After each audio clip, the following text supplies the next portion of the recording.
तोहरे सगुनवारे सगुनी कि हो खेला रे बिया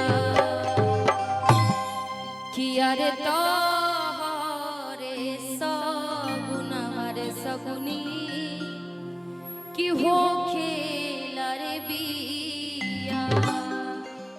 कवि के भाव बा कैसे अरे अरे सगुनी हो अरे अरे सगुनी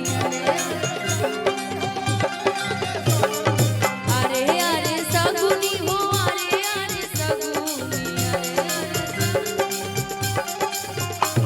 सगुना वाली हलेया सगुना वाली हलेया अरे तोहरे सगुना वाले सगुनी हो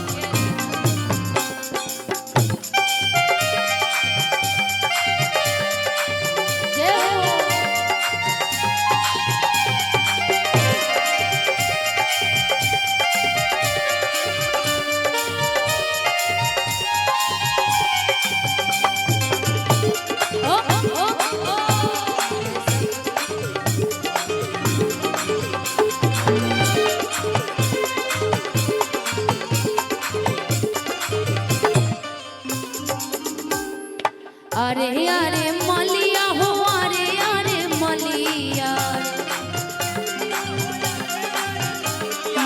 अरे अरे मलिया हो अरे अरे मलिया रे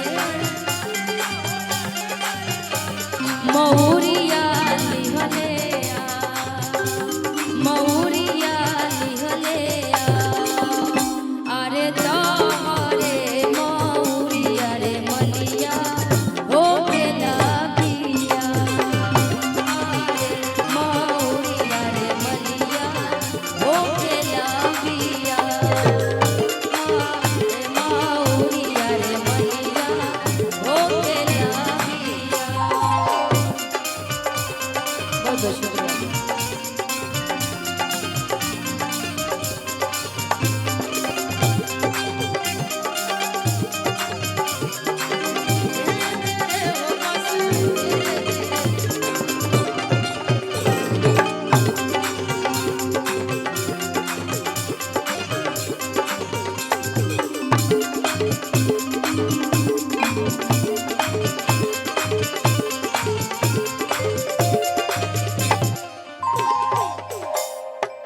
फिर से हम सभी के दड़ौदा विधानसभा के भावी विधायक मुन्ना शाही जी, बकरी पंचायत के मुखिया पप्पू सिंह जी जिनके तरफ से फिर से हजारों हजार के आशीर्वाद।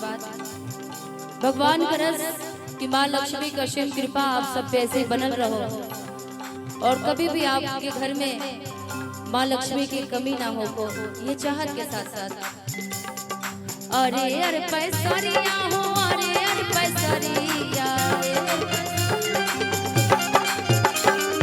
अरे अरे पैसरिया हो अरे अरे पैसरिया से नूरा वाली हलेया से नूरा वाली हलेया। कभी भी यदि घर में किसी की शादी हो तो देखिए हर जाति की हर लोगों से जरूरत पड़ती है, तब जाकर के एक साथ फेरों की बंधन शादी की बंधन संपन्न होती। क्योंकि अरे अरे पैसरिया हो अरे अरे पैसरिया अरे अरे पैसरिया हो अरे अरे पैसरिया हो से नूरा वाली हलेया से नूरा वाली हलेया अरे तोहरे से नूरा पैसरिया ओ खेला बिया अरे पैसरिया रे मलिया ओ खेला बिया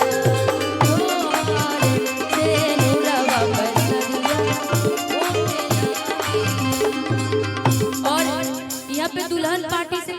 बैठल ये सब रंजीत भैया के लोग हैं। सुना नहीं सकते ये तिलक जमनपुरा से आइल बा। कहाँ से आइल बा? जमनपुरा से सिवानी जिला। सिवान जिला ना छपरा जिला। अरे बाप। एकमा के बगल में एगो जमनपुरा गांव बा, एकमा थाना में पड़ेला। वही जैसे तिलक आइल बा। हम चाहे कि तिलक तरफ से कोई दिखता नहीं है भाई। तिलक वाले लोग इसमें कोई नहीं है जी। बहुत लोग है बाकी राता नहीं है। जैसन इंडिया के गेट तिलक हरू के पेट तुम कहाँ हो। जैसन के पेट तनी हाली हाली रुपया लुटावे बाबा। तनी हाली रुपया लुटावे बाबा। तनी हाली जैसन इंडिया के गेट तिलक हरू के पेट तनी हाली हाली। जैसन इंडिया के गेट तनी हाली हाली रुपया लुटावे तनी हाली हाली।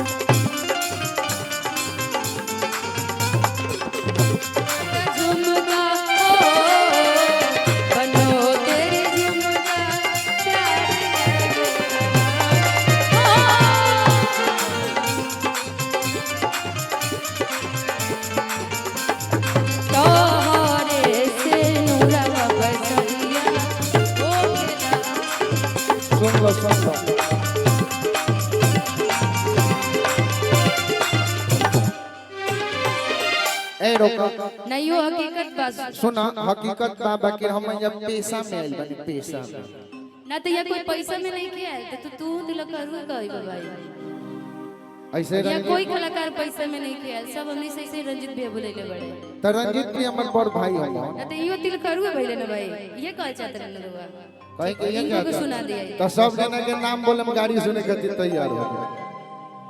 हां लेकिन और कुछ लोग के नाम भी पता चले के चाहिए। सब कोई के नाम धीरे धीरे बताएं बाकी लौकत नहीं के लोग ई जमनपुरा नरेश सब किधर गया।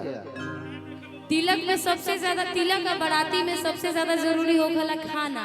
खाना यदि जितना देर कार्यक्रम चले ना उतना देर बोले के पड़ेला मंच पर कि जे भी खाना नहीं खे खइले जा करके खाना खा ले।